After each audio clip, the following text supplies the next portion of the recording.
Stage before వ్యవసాయం చేసుకునే వాళ్ళం. మాకు ఇది డైరెక్ట్ సేలింగ్ అంటే కానీ మార్కెటింగ్ కానీ అసలు ఏమి తెలియదు. పొద్దున్నే కడుపు పట్టినంత వరకు తిన్నామా, చేయగలిగినంత వరకు చేసామా, కంటికన్నా నిద్రపోయామా. అది తప్ప రెండో తీసుకోదు నాకు. ఎందుకంటే పని అంటే అంత ఇష్టం. పని అంటే ధైర్యంగా భావిస్తాను. నేను పని చేయలేదన్నా నాకు నచ్చదు. నేను మార్నింగ్ తెల్లారిందంటే చేలో ఉండాలి, పొద్దుకుందా మళ్ళీ చేలో ఉండాలి. అంతగా నేను కష్టపడేదాన్ని. నాకు రెండో ఆలోచన ఉండేది కాదు. ఇక అది ఏం తెలవదు. సెకండ్ వేవ్ కరోనా వచ్చింది మా బ్రదర్కి, దాని ద్వారా మా చిన్నన్నయ్యకి, తర్వాత నాకు, అందరికీ తల్లిపాలు ఒకరి తర్వాత ఒకరు మెత్త తాగాము. అట్లా ఒకరి తర్వాత ఒకరికి అందరికి వ్యాపించింది. మా పెద్దన్నయ్య అనేది మాకు దక్కలేదు, మా చిన్నన్నయ్యకి తగ్గింది, నాకు తగ్గింది. దాని ద్వారా అప్పుడు మనం ఎక్కువగా డ్రై ఫ్రూట్స్ అవి వాడతాను. నేను బాగా ఓవర్ వెయిట్ వచ్చేసాను. దగ్గర 100కి వెళ్ళిపోయా.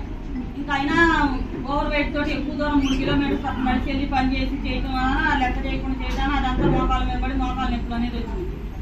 వచ్చినాక నేను ఎన్నో సార్లు తిరిగాను. కొన్నూరు ఒక్కటి రాలేదండి. తెనాలి హనుమంతరావు, గుంటూరు అమర్నాథ్ గారు, చీరాల సైదుల్ డాక్టర్ గారు, హైదరాబాద్ వెళ్ళాను మోకాలకి ఇంజక్షన్ చేపిద్దామని, వరంగల్ వెళ్ళాను నాడీ వైద్యం అంటే తిరగంది లేదు. మా సార్ అయితే అనేవాడు, ఒక వాళ్ళ నిండా రాస్తే నువ్వు తిరిగిన హాస్పిటల్ పట్టదనేవాడు. అన్ని హాస్పిటల్ తిరిగాను నేను. ఎన్నిసార్లు తిరిగినాక నాకు ఏమి రిజల్ట్ అనేది లేదు. ఇంకా తగ్గదో నా జీవితం ఇంతే అయిపోయింది. ముందులతో తగ్గదని తేల్చుకున్నాను నేను. ఈ మందుల వల్ల అయితే నాకు కాళ్ళు నొప్పులు తగ్గవని. ఇంకా హోమ్ జ్యూస్ మనం ఫోన్లో చూసి ఆయుర్వేదంగా మహాబీర విత్తనాలు అంటే, బూడిద గుమ్మడికాయ జ్యూస్ అంటే, నల్ల నువ్వులు అంటే, ఇంకా చాలా రకాలు బెండకాయలు జ్యూస్ వేసుకుని తాగడం అంటే, ఇంకా చాలా అంటే ఎన్ని చేశానంటే నాకు చెప్పలేను. ఇక మన ములగాకు పొడి అంటే, ఈ పిచ్చి బెండ అంటారు కదా, ఆ విత్తనాలు తెచ్చి కడిగి ఎండబెట్టి మళ్ళీ వాటిని పొడుగు చేసి అవి తాగాను. ఒకటి చేసి ఒకటి చేయలేదని లేదు. నేను మార్నింగ్ ఏం తినేదాన్ని మరి ఇవన్నీ సరిపోయాయి నాకు. వాల్నట్స్ 4, బాదం పప్పు 4, ఎన్ని రకాలు చేసేదాన్ని. ఎందుకంటే చిన్న వయసు, నేను పిల్లలకి ఏదన్నా కొంచెం హెల్ప్ అవ్వాలి. మనం పని చేసుకుంటే కానీ జరగని ఫ్యామిలీ మనకని నేను ఏదేదో చేస్తాను ఉండేదాన్ని తగ్గాలని.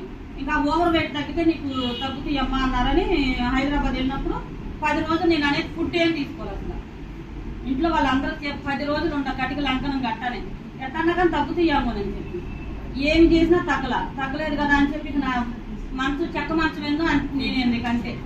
అలాంటి సిచ్యువేషన్ లో నాకు ఈ వెస్టేజ్ అనేది నైట్ 9ంటికి వచ్చారు సార్ మా ఇంటికి. మేము వ్యవసాయం చేస్తాం కదా, గ్రానువల్స్ గురించి చెప్పడానికి వచ్చారు. గ్రానువల్స్ చెప్పడానికి వస్తే నేను అసలు ఏం బిలీవ్ చేయాల.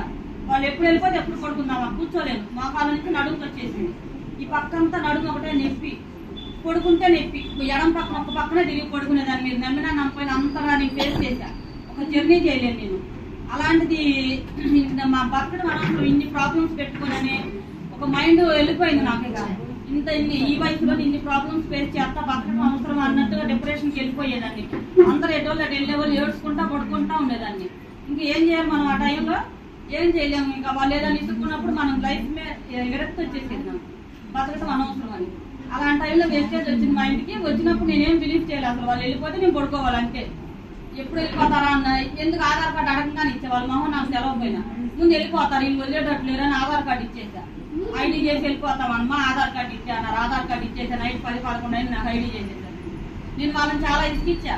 ఏంటి అంటే నేను అన్ని తిరుగున్నాను కదా, నేను ఇన్ని హాస్పిటల్ దిగాను, ఎక్కడా తగ్గంది మీ దగ్గర తగ్గుతాయి అది నేను చాలా అన్నా. వాళ్ళు ఏం లేదు, ఇప్పుడు ఐడి చేసి వెళ్తా అన్నారు. తెల్లారి గుంటూరులో మీటింగ్ ఉంది రా అమ్మ, నీకు నచ్చితే నీకు నమ్మకం అనిపిస్తే ఏదైనా తీసుకొని వాడుకుందాం అన్నారు. సరేలే వాళ్ళు అంతే చెబుతారు, ముందు వెళ్ళిపోతే చాలా నా రైతులకు పంపించేసా.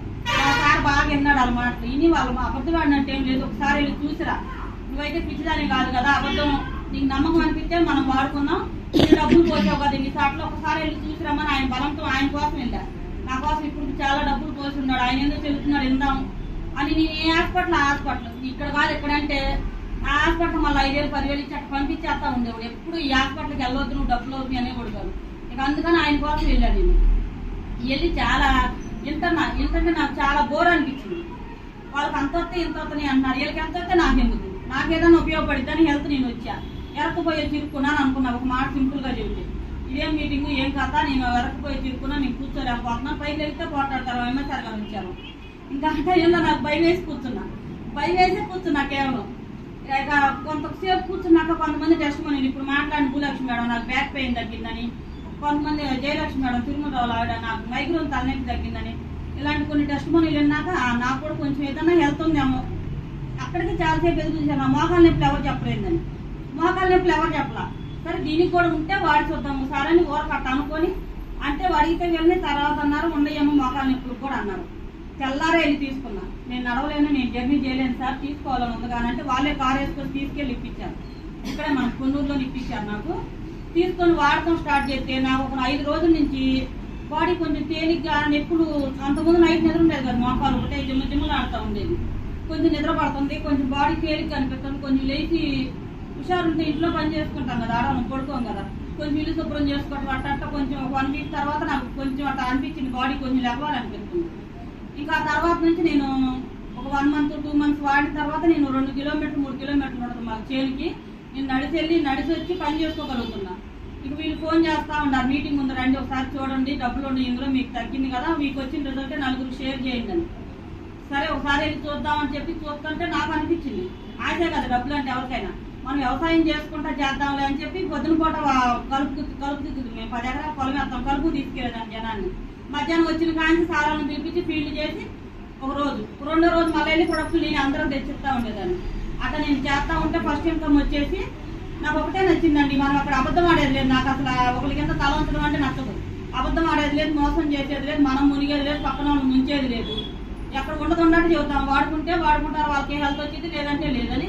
దానికోసమే కనెక్ట్ అయ్యి నేను ఇచ్చేసాను. నాకు 3 జనరేషన్ ప్లాన్ కానీ మార్కెటింగ్లు కానీ ఏమీ తెలియదు అసలు. ఇంక దానికోసం కనెక్ట్ అయ్యి మనం ఏం అబద్ధం ఆడతాం లేదు కదా, మనమే నష్టపోవట్ల, ముందు మనం పెట్టుబడి పెడతా. ఇంకా అని చెప్పి నేను దానికోసం దిగితే నాకు ఫస్ట్ ఇన్కమ్ వచ్చేసి 1460 రూపాయలు వచ్చింది. హైయెస్ట్ గా 21,107 రూపాయలు వస్తుంది. ఇప్పుడు గోల్డ్ డైరెక్టర్ గా ఉన్నాను. Thank you madam. Thank you madam గారు. రైతుగా ఉన్నారు.